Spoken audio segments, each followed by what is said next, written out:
கிறிஸ்துவுக்குள் பிரியமான சகோதரனே சகோதரியே, கர்த்தராகிய இயேசு கிறிஸ்துவின் நாமத்தில் வாழ்த்துக்கள். இன்றைய வேத தியானமாக யாக்கோபு 4ஆம் அதிகாரம் 10வது வசனத்தில் இயேசு உங்களை உயர்த்துவார். இன்று அநேகர் வாழ்வில் கர்த்தரின் உயர்வு வேண்டும் என்கிற விருப்பம் உண்டு. எப்பொழுது எங்களை உயர்த்துவீர் என்கிற ஏக்கம் உண்டு. எப்பொழுது என்கிற கேள்விக்கு இப்பொழுது உன்னை உயர்த்துவேன் என்று தேவன் சொல்ல மாட்டாரா என்கிற ஆசை உண்டு, விருப்பம் உண்டு. எப்பொழுது என்கிற கேள்விக்கு யாக்கோபு 4ஆம் அதிகாரத்தில் 3 காரியம் மூலம் நம் வாழ்க்கையில் தேவன் கற்றுக் கொடுக்கிறார். அதை செய்ய தேவன் எதிர்பார்க்கிறார். அப்பொழுது உங்களை உயர்த்துவேன் என்கிறார் தேவன். முதலாவதாக யாக்கோபு 4ஆம் அதிகாரம் 7வது வசனத்தில், பிசாசுக்கு எதிர்த்து நில்லுங்கள், அப்பொழுது உங்களை விட்டு ஓடி போவான்.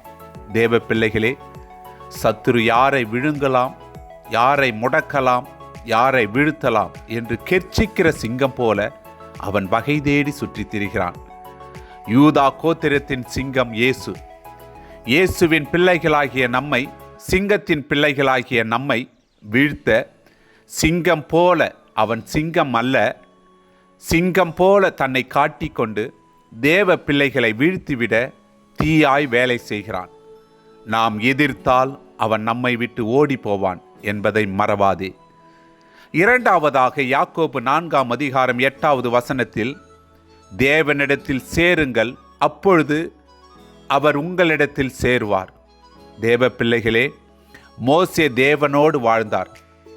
நோவா தேவனோடு சஞ்சரித்தார். ஏனோக்கு 300 வருடம் தேவனோடு வாழ்ந்தார். நாமும் தேவனிடம் சேர்ந்து வாழ அவர் பிரயாசப்படுகிறார். அப்பொழுது நம்மிடம் அவர் சேர்வார், நம்மோடு வாழ்வார். மூன்றாவதாக யாக்கோபு 4ஆம் அதிகாரம் 10வது வசனம் சொல்லுகிறது, தாழ்மைப்படுங்கள், அப்பொழுது நம்மை உயர்த்துவார். தன்னை தாழ்த்துகிறவன் உயர்த்தப்படுவான் என்று இயேசு கிறிஸ்து சொல்லுகிறார். குமாரனாகிய இயேசு கிறிஸ்து சிலுவையின் முடிவு பரியந்தம் தன்னை தாழ்த்தினார். நான் சாந்தமும் மனத்தாழ்மையுமாய் இருக்கிறேன் என்றார். பெருமையுள்ளவர்களுக்கு தேவன் எதிர்த்து நிற்கிறார், தாழ்மையுள்ளவர்களுக்கோ அவர் கிருபை அளிக்கிறார்.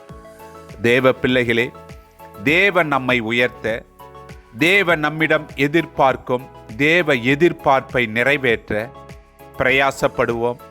பிசாசுக்கு எதிர்த்து நின்று தேவனிடத்தில் சேர்ந்து மனத்தாழ்மைப்படுவோம். அப்பொழுது தேவன் நிச்சயம் நம்மை உயர்த்துவார். சிந்திப்போம், செயல்படுவோம். God bless you.